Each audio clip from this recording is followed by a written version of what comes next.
Hi, I'm Mark Goodmanson, but I'm kind of known as Mark Bind. That's become my stage name.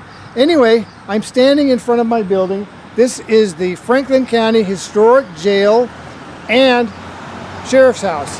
So what you're looking right now is on the main street. The Sheriff's House, built in 1880. So it used to be that the sheriff and his wife and family would live in the house, and then the jail was behind. You just go through the doors and there's the jail. And so you'll see that in a moment. In fact, come on with me and I'll show you.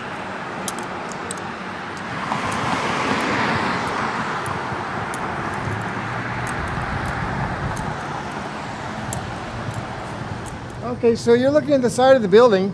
The part on the left, that's the old Victorian house where the family lived, and the wife used to actually fix the meals for the inmates, and the sheriff would be the sheriff. Well, the sheriff was paid a salary, and she was paid per inmate. So, in theory, she could make more than the husband if there were enough. Now, this is a small town. This is Hampton, Iowa, a population of about 4,200 people. I came from California, right? How did I find it? Because I'm super interested in jails, and I was cruising through the internet and I found a jail for sale, and I just had to go look at it, and it's like, oh, this is so cool, so I bought it. You can see there's restoration going on, and I'm about to do a change here, just so you know, because I need to get a handicap ramp in. So we're just about to do that. So the sidewalks and things are about to be changed in order to do what I need to do. But let's walk over here into where the jail is. So I'm coming over to the old recreation yard, and I do this jail role playing where people come and they want to find out what it's like to be a prisoner, and I happen to have one here today. This is Shane, and he's agreed to be on this. How are you doing? Hey. How's your stay been? Pretty authentic. Okay. Well, I'm going to tell you a little story because I haven't told you yet. I tell this to everyone coming in usually. Come over here and I want to show you something. So you see the old house. I did some research and I found out the first person who got arrested here was in July of 1880, and they were arrested for simply stealing a horse's bridle, but it made the newspapers. Wow. Now, there's a legend has it that what really happened was that he had a girlfriend, and he had given her the rosette that goes on the side of a bridle with a decorative rosette. It had the letter J for his last name, and on it. Well, he gave it to her, then they broke up. He said, I want it back. And she said, no, you gave it to me. And then her bridle disappeared, and so she accused him of it, and so they brought him into the jail. He wasn't handcuffed or anything because that's a pretty minor crime. They took him into the jail, questioned him, but he made the papers for being the first person to the Franklin County Jail. But wait a minute, that's not the end of the story. So now we fast forward 138 years. To 2016, a father and his son wanted to go metal detecting on my property. I said, go ahead. You know where this is going, right? Right there in the ground, right there. This is where they found it. Just under the surface. There it is. Okay, this was made, I did some research on it. This was made by an artisan who was working out of Kansas City, which is about 6 hours from here. Anyway, he made these in the period of 1860 to 1890. Guess what? There's a very high probability that we solved the very first crime. And that's great. So before this jail was here, it was just, there was no jail. This is the first and last jail ever to be here, opening in 1880. Before that, they'd send them to Waterloo to the Hooskow. And then they'd be charged. Oh, by the way, I want you to touch that. Okay. You just touched the DNA of the first prisoner to stay in this jail in 1880. Oh, wow. You're now connected historically to the jail. Wow. What do you think? That's pretty impressive. Yeah, isn't that cool? I love the idea. You're a real detective, Mark. No, no, it's just weird. I totally love the idea that you're touching stuff. History. You're touching history, yeah.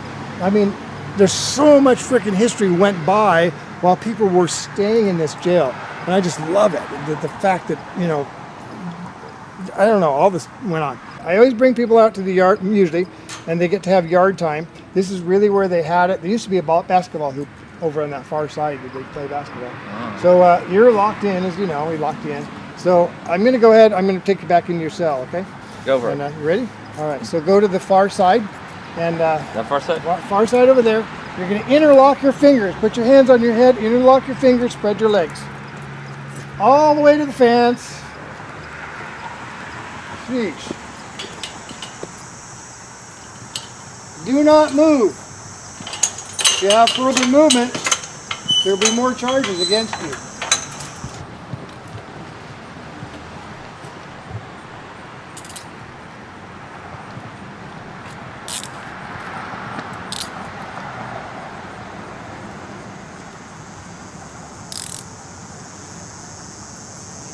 Okay, bring it in.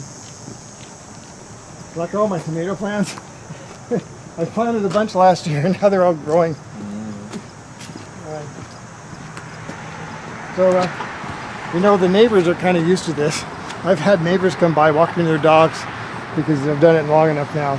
3 years, I've had a couple walking their dogs and they'll start talking to my inmates. Hey, how are you? How's your stay in the bed and breakfast? And how's it going? Or I'll go to the church across the way and they'll, oh, I noticed your business is good. I saw 3 inmates out there, so it's pretty funny.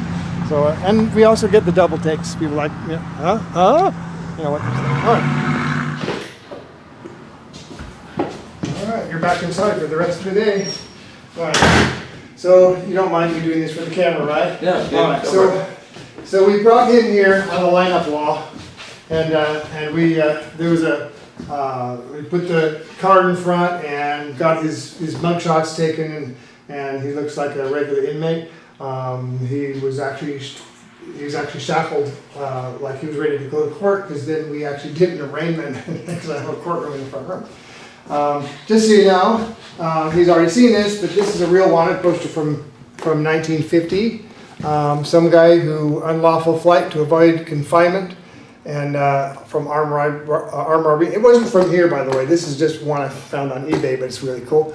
These are actual rules that were in the rule book here when at the time that it closed, that I found. Then we have, I have other officers to help me. Sometimes we have the different names of some of them. I'm not wearing my badge. Okay. Anyway, we have that. So the room itself, this is the intake room. And I restored it to look like it did around 1965. The colors, the walls, the way it's all done is approximating that time. This is the countertop that was here from the 1950s and all that stuff. So I'm going to now show you the intake cell. So what I do when I bring them in, I line them up. They're going to get their mugshot. I bring them over here, and they get handcuffed here. And they to this, and they get their fingerprints, and I fingerprint them. You know what? When I was a Boy Scout, I got the fingerprinting merit badge. I am not kidding. And so I know how to fingerprint. Isn't that weird? Who would know that when I was 12 years old, I was training to play and do role play? Because when I was 12 years old, I was playing cops and robbers. And now I'm over 60 and I'm playing cops and robbers. Anyway, all right, I never stopped. I just never stopped playing. That's what we do. We're just playing, and the role play goes however. Now, I got to tell you about his backstory. So he was arrested because it's 1967, and he's arrested because he robbed a bank. 5 people witnessed it. One of it was an old lady that was 85 years old. She wasn't wearing glasses, so that could get thrown out. Then there's 4 others. There was one, a couple inside, a couple outside. One of them is absolutely positive that it was you, and the guy who's positive looks a lot like you, frankly. But anyway, so anyway, I may have given him a hint. Okay, anyway, so this is the cell he went into first, which was the intake cell. And so go on in for a minute and go up against the window. Look out there at the old courthouse. Built 10 years later in 1890. So this is the door. This is real. That's the actual key. That dates back to 1880. Real key. And and the door, the lock, everything works just like it did in 1880, which I think is really cool. So the officers, every sheriff that was ever here touch this key. Anyone who ever locks anyone in jail, touch that key. Isn't that, I mean, it's just, the history is so awesome. No.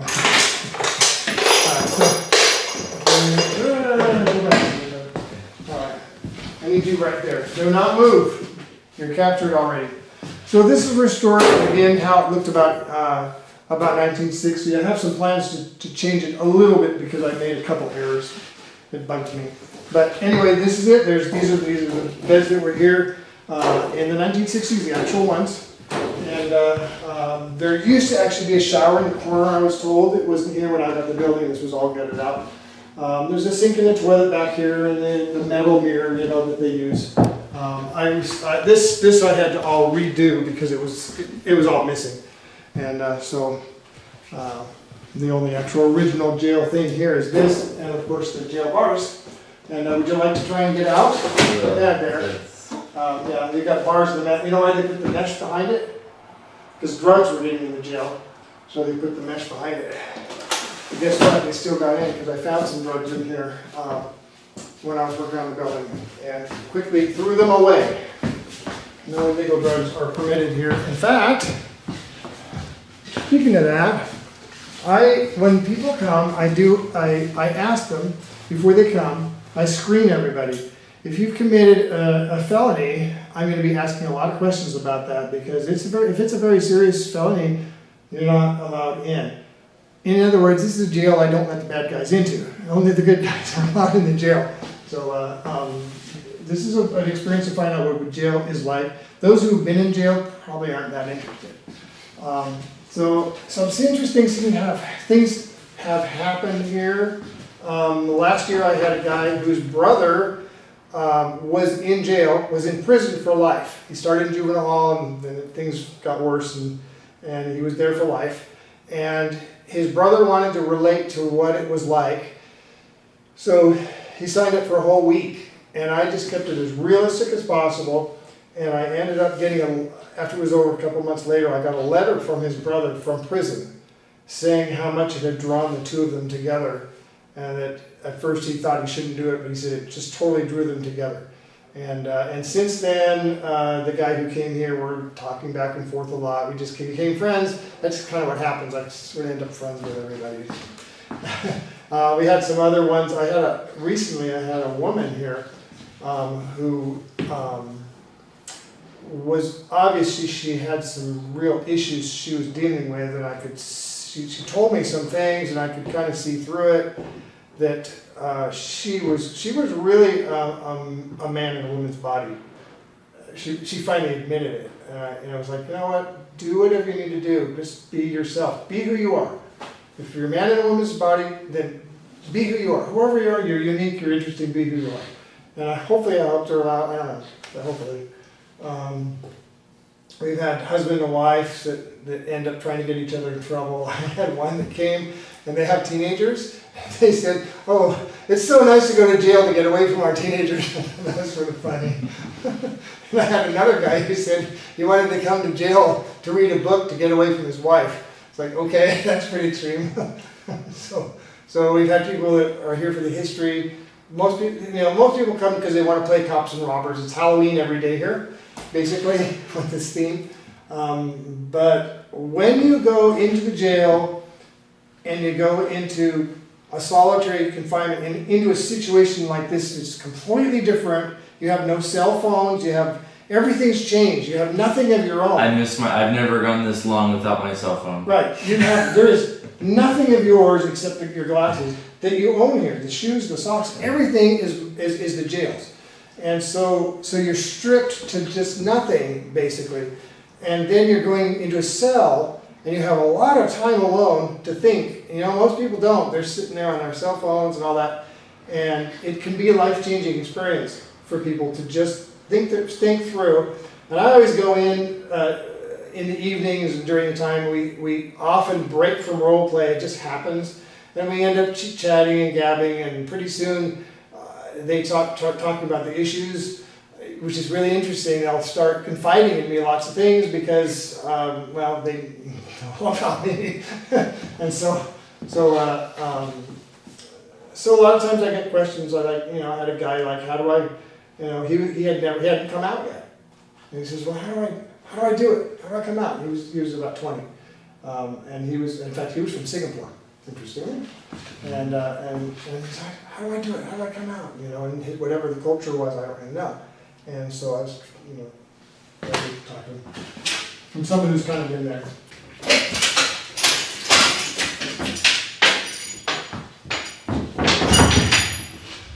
Look at this, 2 doors to get in. I mean, big thick wall, it's all brick, and then inside the jail, it's heavy. Okay, so this is the men's jail. Stand right there for a moment. Right there, I have to show this because I spent hours getting all the old paint off and polishing this up. So you have to see it, right? This is patented June 6, 1876, J. Pauling Brothers, St. Louis. This is for the cage itself, which is 3 cells. And these 3 cells, building this, and the metalwork in this building, all the metalwork, cost $4,000 to do in 1880. I don't know what that translates to. So there it is. And then this is the lever lock, which J. Pauling invented, and it has a patent date thing on here, 1874. And the next year they were already started on this building. So this was a brand new invention, and that was being able to open up multiple cell doors. So put you over here. I'm afraid you're going to run. All right. So I'm going to open up the door and this lever lock. So first, this thing, you see, it has a foot one and a hand one. Opens up. Here's the foot one. So you can see. Closes that way. You have to use your feet to close and open it. And it uses a padlock. Anyway, this opens and shuts all of the doors. I work it. Now, okay, I know this sounds weird. I'm like the Addams Family. This to me is so cool, and there's a beauty to it for me. This sound is just like, I love that sound. And this sound is so great. Welcome to the slammer. Okay. Okay, I'm a kid, right? I'm still 12 years old in many ways. All right, anyway. And now that I locked it, I'm going to put you in there. Oh wait, first I'll just show them the shower. I'll show you guys the shower, and then I'll put it in. How about that? Okay, take over the shower. Okay, so you go right against the wall here, and go ahead. So this is the shower. Going in. All the way. Stop right there at the wall. Right there. Right there. So that's the shower area, just so you can see what they had here. And imagine, this is a small county. This was the county jail. I mean, this is the only county jail they had, and this is all they had. This is the shower. Okay, come on forward, Shane. Okay, they stop at the yellow line that isn't there yet. Step down. So the uniforms are authentic. I keep them in here just so you can see. So I have the different sizes of uniforms for the people who come, and we don't want them stealing the socks. Went to great expense to write that on there. Okay, so then we have this one, because this is basically run like it's a bed and breakfast in a sense. Well, it really is. So I have to have the towels, all the bedding, all the stuff that's needed. I've got to have the shoes. How about those puppies? Right in style. So, so I have all the stuff we need. Oh yeah, we do delousing. I added that this year. First aid kit down here. And then up here, I mean, they have some recreation time. They can play cards, they can play checkers, things that are appropriate to the time travel, different things like that. Sometimes that happens, sometimes it doesn't, depending on what the role play is. All right. It's interesting, a lot of people who come are really into it, and they do research. I've had people make shanks out of stuff from their lunches and dinners. And it's like, okay, craft time, I don't know. It's crazy. I mean, it's amazing how many adults want to play like children, and that's what it's about. You let your hair down and have some fun. The weird thing is sometimes it gets more serious. It's almost a love-hate relationship that happens. Because people kind of hate it and then they kind of like it at the same time. All right, step up and in. Okay, go over to the slot right there.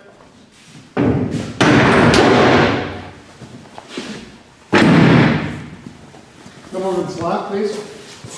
This slot. Right? Put your hands behind your back, right here. All right. So he's now in the cell block. This section is the day room. The table and chairs that are in there were here when it closed. Obviously they're not from the 1800s, but this closed in 1988. So this probably went in probably in the 1970s and was used. So everything in the jail here that's in there, except the toilet that I replaced, was used by inmates. So you can go forward, put your hands on your head after I do that. You understand? Okay. Do you understand what I'm saying? Hands on head? Yes. Back? On the back of your head. You don't like your fingers. No. And you say yes, sir. You're not saying sir. Yes, sir. Sir or officer? Sir. All right. I want you to go into your cell after I open up the slot because it's down right now. Okay? Hold on. Okay, back in your cell. You're in cell number 1. Okay. The door. Close it behind you. Watch your fingers. Slam it.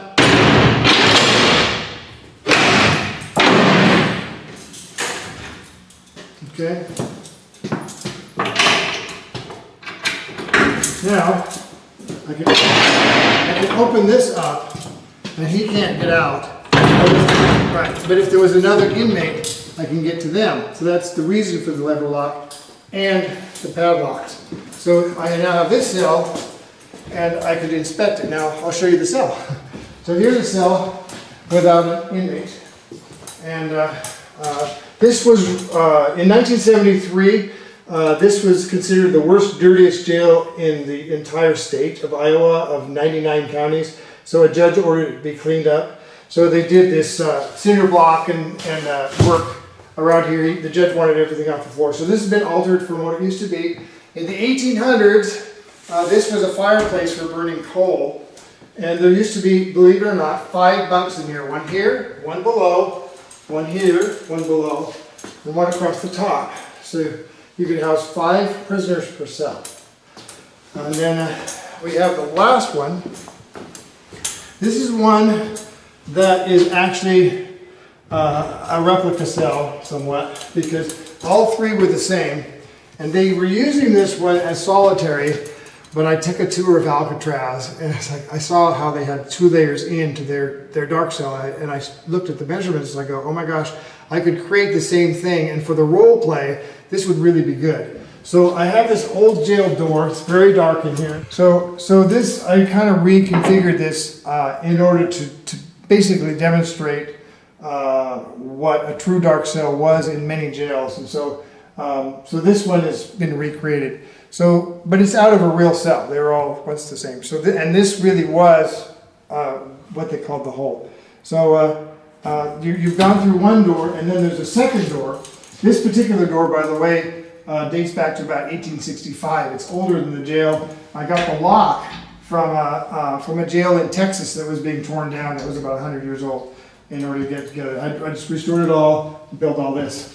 So then the dark cell, or the hole, it's just a single cell. So this was the size. This was the typical size of single cells way back then.